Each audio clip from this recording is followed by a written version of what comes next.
নমস্কার।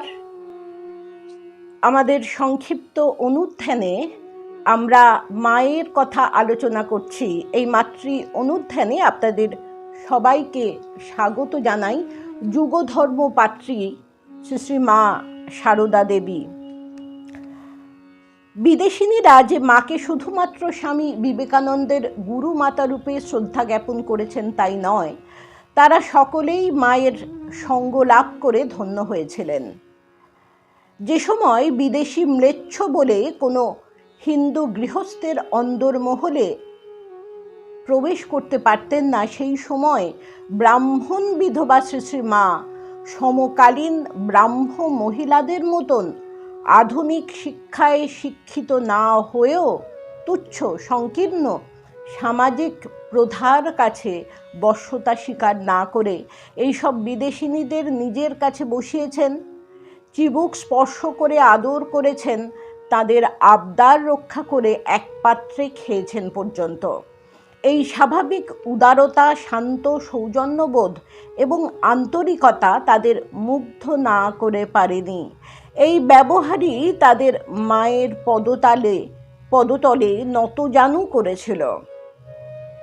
স্বামীজি এই দেখেই বলে গেছেন যে শুধু ভারতীয় কন্যাদের নয়, মায়ের উচ্চ আধ্যাত্মিক ও সংস্কৃতি সম্পন্ন জীবন আদর্শ পাশ্চাত্য বাসিনীদেরও প্রভাবান্বিত করবে।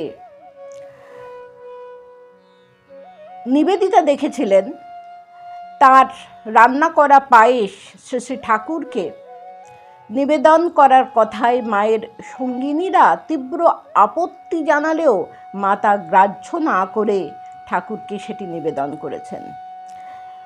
মায়ের সঙ্গিনীরা এই গোলাপ মা, এরা সবাই, আর যারা থাকতেন রাধুদি, মাকুদি, এরা সেটি নিবেদিতার নিজের চোখের সামনে দেখা। নিবেদিতা দেখেছিলেন তার রান্না করা পরমান্ন শ্রী শ্রী ঠাকুরকে নিবেদন করার কথায় মায়ের সঙ্গিনীরা আপত্তি জানালেও মা এতটুকু গ্রাহ্য না করে তা করেছিলেন ঠাকুরকে নিবেদন, এবং দৃঢ় স্বরে জানিয়েছিলেন অন্যরা না গ্রহণ করলেও তিনি স্বয়ং ওই প্রসাদ গ্রহণ করবেন। নিবেদিতা একথাও শুনেছিলেন মা ঠাকুরের পুজো করতে যাওয়ার সময় কোনো অচ্ছুত সন্তান তার পাদস্পর্শ করে প্রণাম করে, মাও যথারীতি তার মাথা স্পর্শ করে আশীর্বাদ করেন। ওই যে মা সাপ খেলা দেখতে চেয়েছিলেন এবং যে সাপ খেলা দেখিয়েছিল তাকে তিনি টাকা দিয়েছিলেন, কাপড় দিয়েছিলেন এবং মাথা ছুঁয়ে তার শির স্পর্শ করে আশীর্বাদও করেছিলেন। এ ঘটনায় গোলাপ মা মাকে দোষারোপ করে বলেন, ওই সময় শূদ্র ছেলেটিকে ছোঁয়া মায়ের সমীচীন হয়নি। তা সাপ খেলার ঘটনাটি এটি আরেকটি ঘটনা। মা তার উত্তরে শান্ত স্বরে বলেছিলেন যে কোনো সুদূর সন্তানকে তিনি মাথা স্পর্শ করে আশীর্বাদ করেছিলেন এবং তাতে একটা বিরূপ প্রতিক্রিয়া হয়েছিল। মা কিন্তু শান্ত স্বরে বলেছিলেন, সুদূরকে ভক্তের কি জাত আছে? আরও বলেছিলেন, ও আমার পায়ে হাত দিয়ে প্রণাম করলো, আমি ওকে মাথায় হাত দিয়ে একটু আশীর্বাদ করব নি? এইভাবে অনেকবারই শ্রী শ্রী মা তুচ্ছ যুক্তিহীন সংকীর্ণ লোকাচারের বিপক্ষে তার স্বাধীন স্বতন্ত্র মতটি প্রকাশ করেছেন।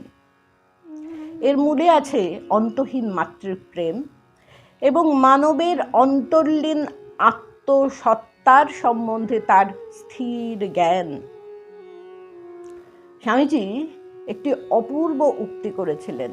এই যে সমন্বয়, আমরা তো বলি যে সমন্বয়ের অবতার শ্রীরামকৃষ্ণ, তেমনি সমন্বয়ের চিরন্তন প্রতিমা কিন্তু শ্রী শ্রী মা।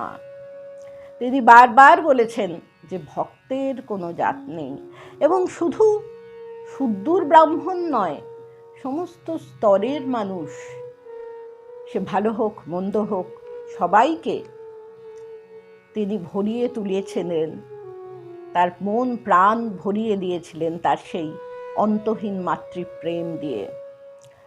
স্বামীজির সেই অপূর্ব উক্তিটি আজ আমরা স্মরণ করে শেষ করব।